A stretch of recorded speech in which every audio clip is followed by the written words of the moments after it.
here. Bob, who's one of my closest friends, period now. We met here 2 years ago. We shook hands on that side of the room in a very famous photo. But speaking of famous things, this set going to be an absolute banger here. Rainmaker, Sturgeon Shipyard to start it off. We'll go ahead and get into this right now because it looks like the only one we're waiting on now is Rafa. All right, left sponge or right? Which way you taking it? Left sponge or right? Left sponge or right?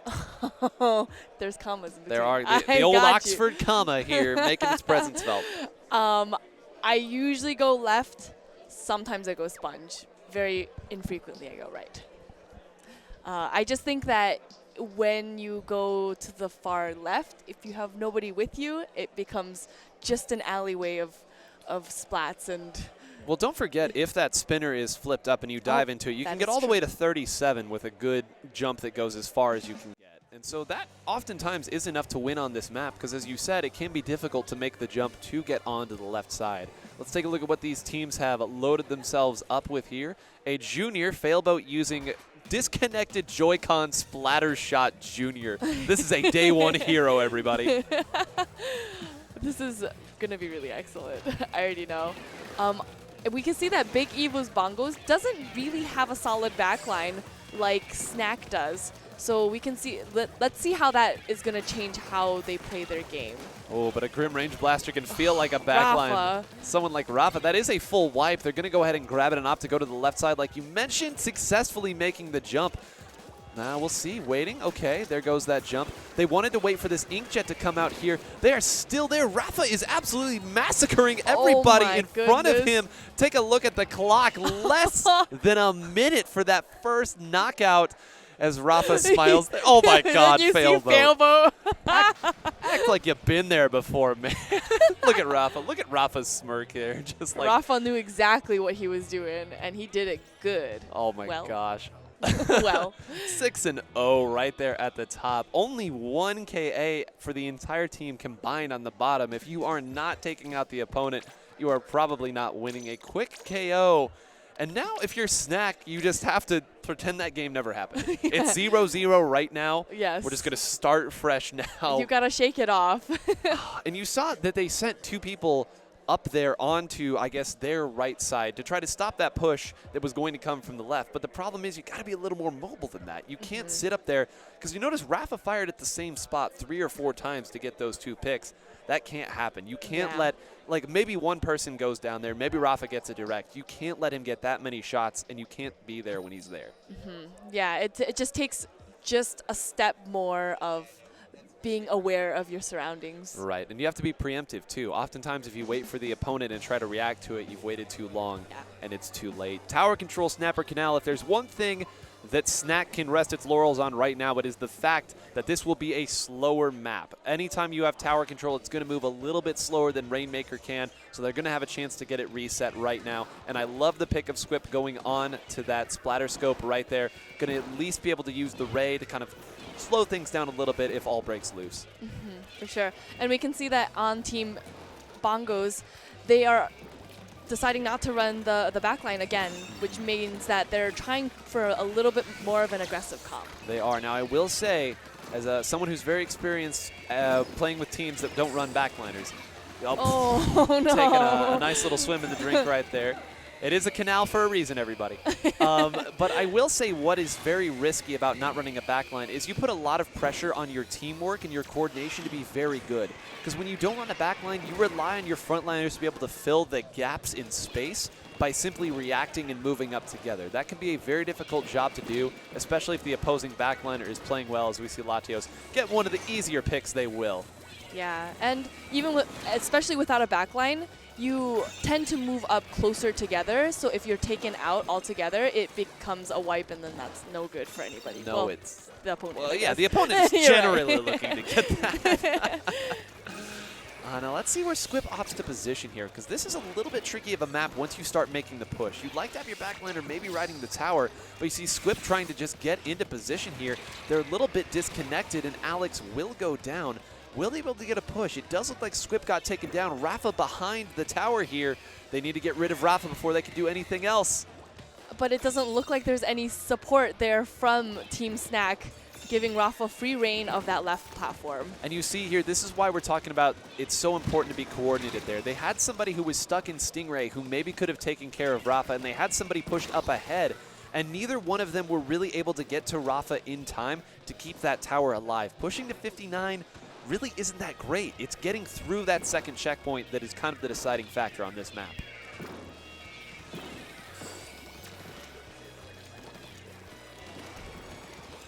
And we're really just having a little bit of a back and forth right here. I think Bongo is trying to make a push, trying to go up ahead, and I think they are able to make that push now, having 2 down on the side of Snacc.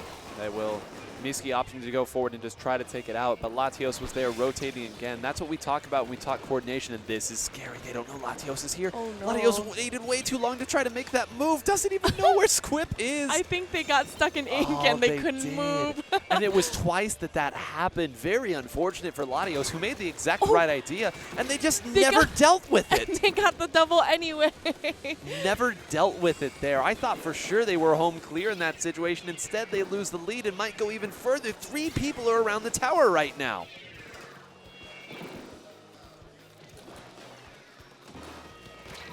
I think it's an opportunity here for Squip to really try to defend that tower, but I think it's a tough shot to make. It is, and now Squip's the only one left. Has to retreat there. Not even Stingray. Oh, great job. I was going to say had to pick the right moment to make the shot, and did. Latios is going to get the punish here, but I think that's going to be enough for them to at least stop this push for the time being here. Just punish this jump. Should be fairly routine. Down goes Failboat there, and it does look like they will stop this push. So credit to them. Did not give up the 3rd checkpoint. They need to make a push of their own, but fortunately we did see earlier they are able to get the wipes and the pushes if they play well. Definitely. But you mentioned earlier, getting past that 2nd checkpoint is a good indication. It's a safe spot to be, you know. It is. Right now, Latios, the person on the map who has to make a big play. Whenever you go for a big flank like Latios is doing, you have to time it right. Rafa went down. They had 2 go down in that time that it took them to get back. And I think now this is getting a little scary here. This Stingray is going to have to be well-timed. No! Squip going down to a rogue bomb. The feels bad man of the century right there. They had a great opportunity to get past that checkpoint, and it kind of all fell apart at that exact moment. It's a brutal game we play. Yeah, just a little bit out of position, and it really could be as brutal as that. Sometimes it is just, and you know, you can't really say enough how important it is that everyone stays up for that push, right? You start losing time, and I don't think that they're running a whole lot of quick respawn either, meaning that they need to stay alive because they don't really have any opportunities. And now as we tick down to just 15 seconds, this will be their last opportunity, and Rafa and Latios both were waiting, coming from the flank there. I think Squip had to retreat up here, not going to be able to contribute right now. But taking out Rafa, making it a big pick for Team Snacc. Although taking out Rafa's nice, but when you're the only one left alive, it doesn't do a whole lot of good. A better effort that time from Snacc, but still, BigEvil's Bongos getting a nice victory there. They are currently up 2-0. Let's take a look at the KAs right now and see as Failboat makes another obscene gesture on screen. Latios we talked about with the timely flanks there with the 17 KA. A great game from there. That T-Tech looking nasty. Yeah.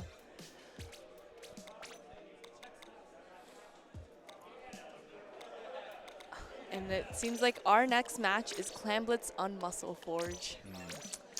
Nah. I like a little range on this map. I'll be honest. I agree. I think that especially on Clamblitz, everyone knows the general entryways that you can go to score here. You can either go across that little grate that a lot of people commonly call door, or front step, something along those lines, because you know it's right just in front. Right in front. Just walk up to it, and so they'll often put something that has a little range to defend it there. And there's also the side route that you can go, which is where you go up that far right side all the way up that ramp up to the top and get a score from there. That's where people oftentimes try to sneak ballers. They'll try to send somebody up there with exactly one clam. They'll be sneaky about it. And I think a little range can kind of counteract both of those options. Yeah, definitely. I expect to probably see ballers.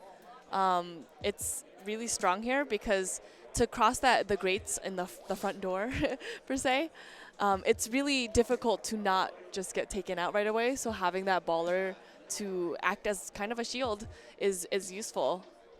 Yeah, and I think on the same route, I think Booyah Bomb is great to open that up, and Bubbles especially. I think Bubbles might be my preferred special if you're going right up the front, because you can hide in those a lot longer than you can a Baller. Ballers get popped awful quick these days, it feels like. Yeah, you're right. BigEvil's Bongos looking to close this set, currently up 2-0 over snacc. snacc looking to try to make a reverse 3-0 of the century right now. We asked for a little range. We are getting a little bit of range here. The Dynamo is out as well as a Forge Splattershot Pro. We'll get into this right now. I want to know, do you look to build clams or do you look to get picks early on in these modes? For clams, definitely, I think I focus a little bit more on collecting clams than getting picks, because I would say that, especially on Muscle Forge, in the first like 10 or 15 seconds, everyone's just kind of floundering, kind of feeling out what the environment is like. So I do try my best to collect clams more. Especially because so many of them are spawned right in the middle too, that oftentimes as you're gathering clams, provided you have your bearings about you, you'll get picks too. As we see a couple picks going in the direction of Rafa, surprise, surprise, who's now putting pressure. And I like the fact that Rafa isn't going up and pursuing. He understands he has won this position right here. He can sit right here. If anyone tries to push out, he can punish them. Although he needs a little bit of help to do it there, but still, controlling that spot of the map really stifles what the opponent can do. And sometimes that's all you need. Yeah, and that, what was that? I don't know if I think that was probably a missed jump. If I had to put my money down, that would be it, because there was no stealth jump involved there. As we see now a shuffle back, Rafa jumping back just to save that ball. Reminder that if you jump all the way back to your spawn, you do lose any clams you are carrying, even if it is a super clam, a power clam. But we haven't talked much about Squip personally, as Squip does go down there, right? But we did talk a lot about the Dynamo. Do you like it on Clam Blitz? I think it can be strong. It goes back to that point that we were making before, where I think for most modes, most weapons can be powerful when used correctly. So for a Kenza Dynamo, which has a special of Booyah Bomb, it can be strong because it kind of opens that doorway through the front door. And it's very threatening too, I feel. You know that when the Dynamo takes the swing, you're going to have to get out of the way, and you can use that to really effectively zone where the opponent is trying to go in that situation. As we see that again here. Once again, Squip right in the middle, not afraid to try to make a play happen here. Oh my gosh, that went down quick. 3 people with focused fire. 500 HP ain't that much.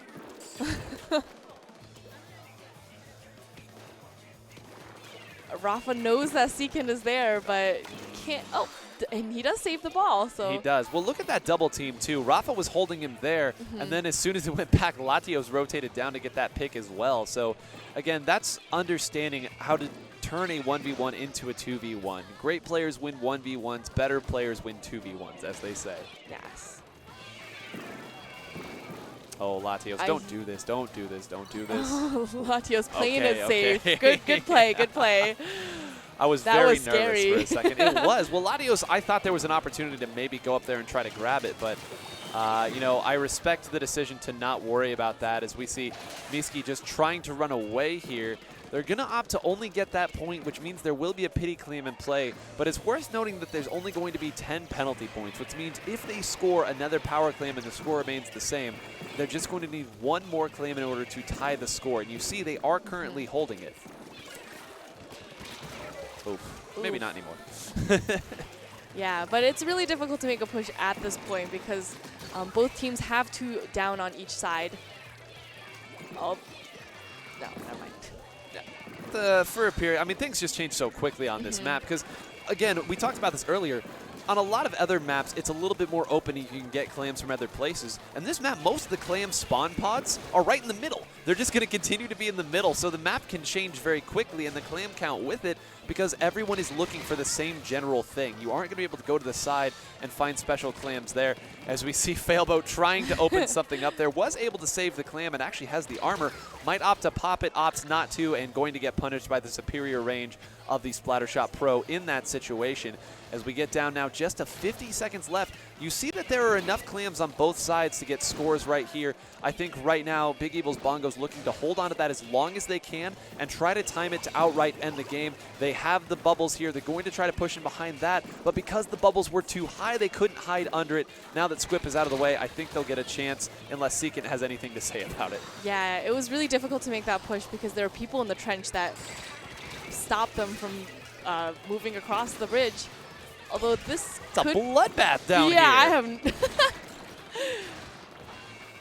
Wow, all right, Squip had to use all of the ink in the tank to open that up, but you see right now they don't have any clams. They're all at 0. Going down as quickly as they did meant nobody was able to hold clams. Keep an eye on that counter. They're stuck at 8 right now. They get to 10. Is it enough? They do have it, but I think the carrier may have gone down. I think this, if they can get that clam in, I think that's GG, That is. They did have a carrier there. You saw it at the top right of the screen there, but that carrier ran into a Rafa. And a Rafa going to be too much. Failboat spending the entire game not doing anything, instead opting to figure out what obscene gesture or symbol he's going to flash at us. This time it being, what is that, PogChamp? PogChamp. That's the PogChamp? Wow, all right. Very, very classy from Failboat there, but a great set there. BigEvil's Bongos getting a 3-0 victory over snacc right there. Looks like they are unplugging right now. Again, they probably lost their first matches because this is Swiss. Typically what happens is both of the teams that lose end up getting matched up together right after that. So I believe that that will mean now one of those teams is 1-1, one unfortunately 0-2. The 1-1 teams are the ones to watch, right? Because now snacc has a chance. Or I'm sorry, not snacc. BigEvil's Bongos has a chance to make it out of these Swiss pools. Definitely. I think for these particular pools, if you win 2 and lose 1, you have a very good chance of making it out of the pools. Win 2, especially if you win your first 2 matches, because that typically means that you beat really difficult competition.